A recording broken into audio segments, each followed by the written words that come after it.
So we're here today for the Ibec HR Summit, and the summit every year looks at some of the key HR trends that we're seeing in the labour market environment.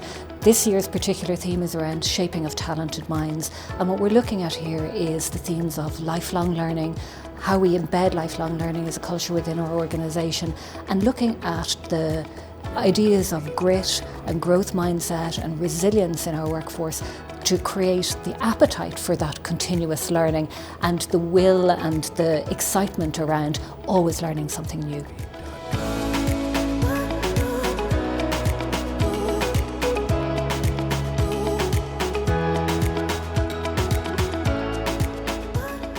So today, businesses are dealing a lot with change, with a complex and fast-changing world, and they're trying to figure out how do we equip our organizations to thrive on that change and to drive the change that they want to see. And so what we spoke about today was growth mindset, which is a key insight coming out of research on how people think about humans, human qualities and abilities. When people see them as malleable, as things that can be changed, there's a lot of benefits that lead them to be more effective learners and to have better relationships with other people. So for the businesses that have cultivated growth mindset cultures, they have seen great benefits. A traditional business, large business that has done this and has seen great benefits is Microsoft.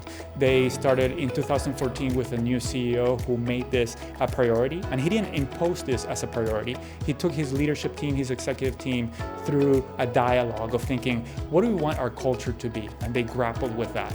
And one of the 5 things that they identified was a growth mindset. We want this organization to be a learning organization. And they have done a great job in fostering a growth mindset culture. Their stock price has tripled since. They're doing really well business-wise. And it is something that emanates from a leader that role models learning and that makes learning a priority for his organization.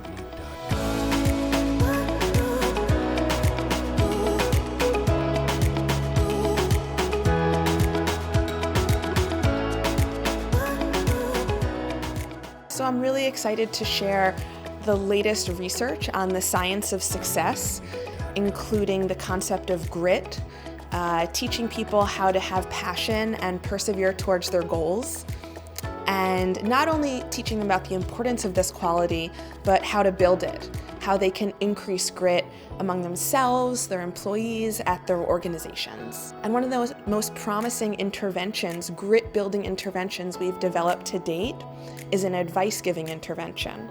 We appoint smokers who are struggling to quit smoking, people who are struggling to lose weight, employees in the workforce, and students in school to give grit advice to somebody else.